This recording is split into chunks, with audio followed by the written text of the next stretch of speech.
Welcome back. So what's been going on since the last video? Well, I needed some footrests, and the ones that were on here were really no good. So these I took off the W2. They were silver, so I painted them black. The actual rubber parts, I got another set on order, which wasn't bad. $15 for a set. So that's good. I believe I have the correct rear brake cable, so I'll be putting that on. I have currently being painted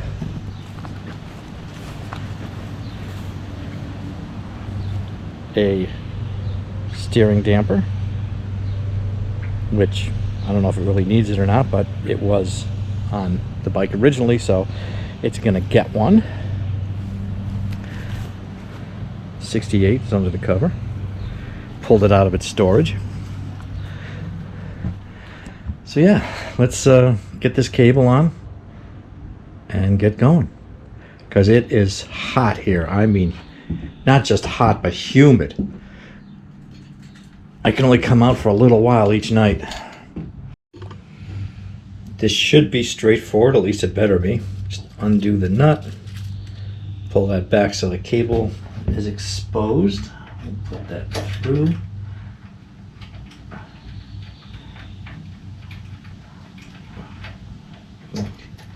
This is supposed to go through this side.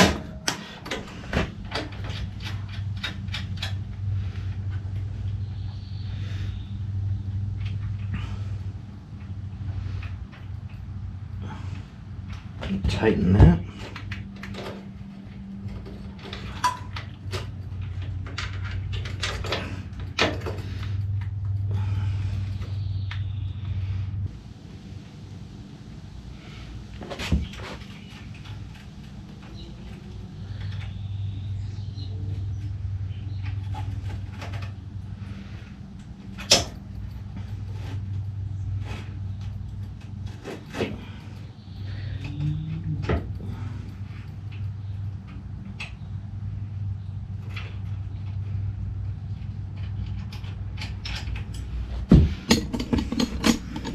Down here, just going to there, I got to tighten that nut, putting the pin through here to hold it to the arm, and then I'll replace this cotter pin that goes through there. On this side, just put it through, got our little boot, and we just gotta put that through there in a cable, and well, you'll see how it goes.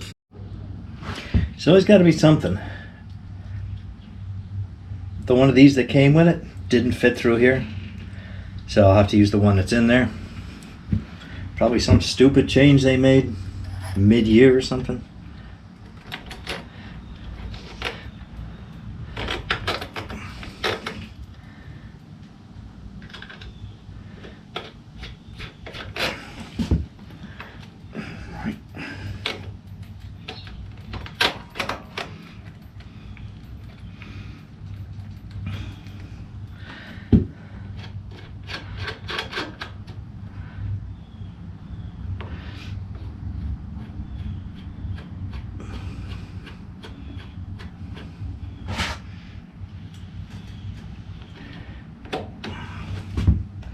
Alright, I don't have the brake pedal on yet, so I don't know exactly where that arm is going to be sitting. I imagine it'll be over that way more.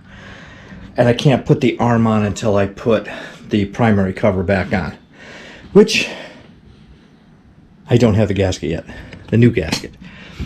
I kind of loosely put this on. I got to put the shifter on, the foot peg. I got to do all that before I can put exhaust on. No. The new footrest showed up. I cut this one off. It was all ripped anyway. And now it's just going to be a matter of trying to get the new one to slide on here. Use my Windex, see if I can get that to work.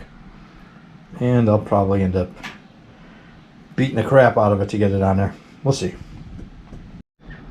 Alright, it's about as far as the other one was in there. You still see the spring out here. And one more to go. I have this one taped up when I painted, but yeah, you can still see the spring down in here. Now that I got the second one on, I'm gonna put this on the frame so I can figure out where the shifter is gonna go. So I got the shift lever on, kickstart lever, footrest. Now, I know some of you are gonna say that this is supposed to have a heel-toe shift. And yes, it did come with a heel-toe shift. See how this is bent right around for this? This is a Kawasaki shift for this bike. This was made after. So when they sold this as a new part for the Kawasaki W1, this part number is listed after the heel-toe shifter was gone, after they sold out of them. This is the replacement. So this is actually a Kawasaki shifter for this bike. I'm painting up the seat stays, the part that mounts to the seat that holds it to the bike. So got a new gasket for my primary. I got it all cleaned off and dry, and same with that side.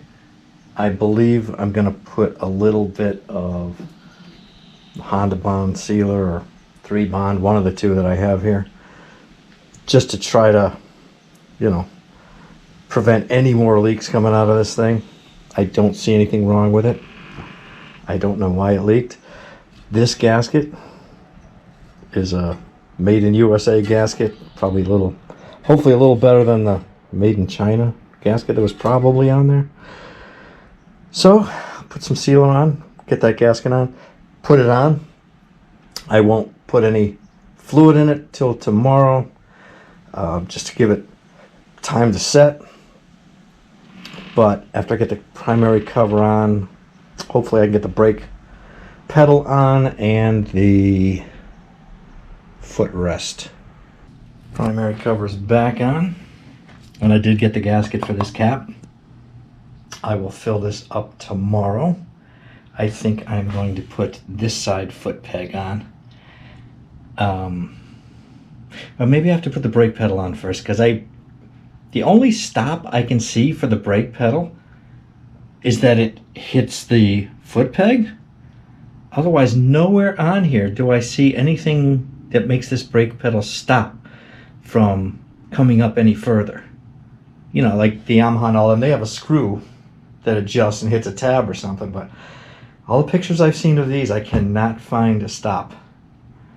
So we'll put the brake pedal on next. And so I kind of got the pedal here. Of course, I have to adjust the spring on the other side for the pedal, but I'm going to try it here. I really don't know how to set this thing. So I'm going to put the footrest on kind of temporarily and see how it is. You can tell it's been hit here, so it must just rest against the footrest. That must be the stop for it.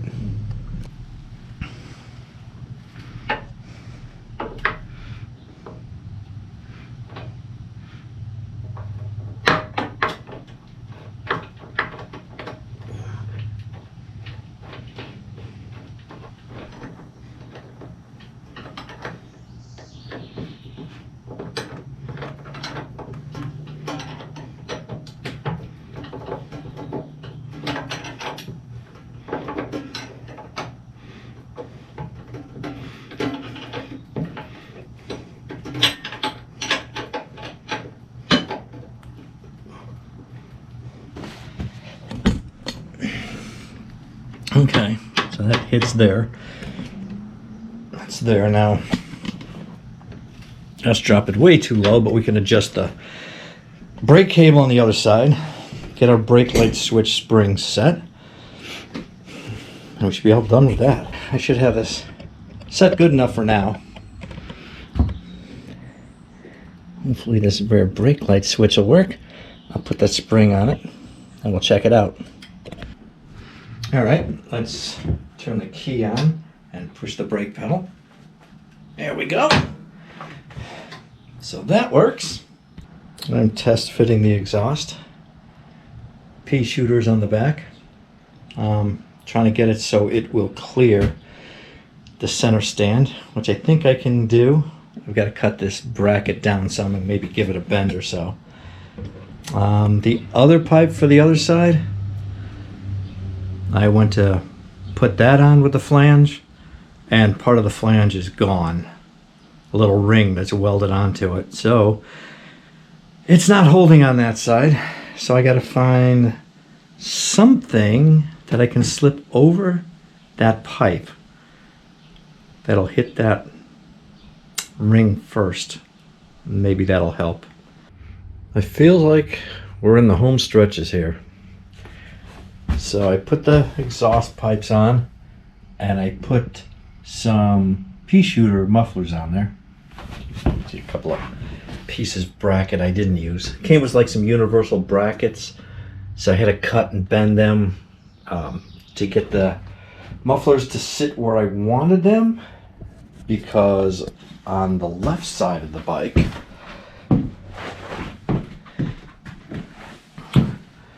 with the center stand, it was hitting the chain without the mufflers on there. I now had to get it so it would clear this muffler, like wrap around it. So this bracket, I had to make it, bend it a little so it would hold it in. I don't know if both the mufflers are exactly level with each other, but we'll figure that out. So, yeah, what is left? Well, I still got to put a headlight in this. So I think I'm gonna test a headlight and see if I can get that installed. So I got a new old stock headlight ring. There was a lot of people that were selling these, and they were like $200. And one guy on eBay puts one up for like 25 bucks. Like, hell yeah, I'll take that. This headlight box looks like the mice have gotten to it or something. But there is a new old stock headlight inside there, so hopefully it works. I'm sure he didn't test it. Yeah, we need screws, we need the adjuster and all that, and we'll put the headlight in the headlight ring, and then we'll get that in the bike. Okay, headlights in, headlight ring, adjuster, all that stuff is working fine. And now the switch crapped out. Not sending any voltage to the bulb anymore. So I guess I got to figure out that. So there's good news and bad news. The good news is the headlight's in and looks the part. The bad news is this switch is no good, and it actually started to smoke. Blew the fuse once, replaced the fuse, took the headlight out to see what was going on, tried it again, and the wire started to smoke up in here. Luckily it was just isolated to this and the wires, nothing else in the harness. More good news, this has been sitting here for hours and no drip with the primary filled. So we got that taken care of. All right, so we are dwindling down here on items. I have one of these dampers, steering dampers, that goes between the lower tree and the frame. I'm going to put a new boot on it, painted that up. This part was very hard to find. Took me forever to find, like 5 months, but finally got one. So we'll do that and we'll get that in. Now, what I want to do is check for spark. And if it has that, then might be just a matter of giving it some fuel, getting it out of here, giving some fuel and giving it a kick and see what happens. Okay, we're gonna turn out the lights here. We're gonna check for spark. Hopefully you get a good view. I'm trying to set you up here between the jack and everything. So there's the plug there. We'll turn the key on. I got no compression here. I saw a spark. So we do have spark. All right, here's something interesting. So right now the points are open. I don't have the key on. But if they were closed, there'd be ground there. So it happened after I checked spark and I had spark, I was going to put this points cover back on, and when I tighten the screw, it grounds out the points. So therefore it wouldn't run, it wouldn't have any spark anymore. Loosen the screw, and I will have spark again because I'm not grounding out the points, which actually, I believe it's grounding out the condenser wire. So that's an interesting thing. I had a similar issue on the Yamaha XS1 when I put the points cover on and it got hot. So things would expand and it would short out one set of points. So let me take care of that wire. It must be hitting the cover when I tighten it down. I'll take care of that. I don't know if you can see that. That must be grounding out the lead from the condenser on the cover when I tighten it down, so let me take care of that. I had to remove that plate, the whole plate, to be able to move that wire around, which means I had to retime it again. But it's working now. I've got the cover on. We're getting pulse from the points. So that's taken care of. We have spark. So I think I can put the plugs in now and connect them. Ooh, it is brutally hot out here again. All right, I have to make a ground harness for this. I will do that next. And my ground wire's all done. I have fuel line on it. Kind of color matching the bike. I guess the only thing left to do is get those bikes out of here, move this one outside, and see if it'll start. But because it's late tonight and it's supposed to rain all day tomorrow, that will be for the next video. Wish me luck. Thanks for watching.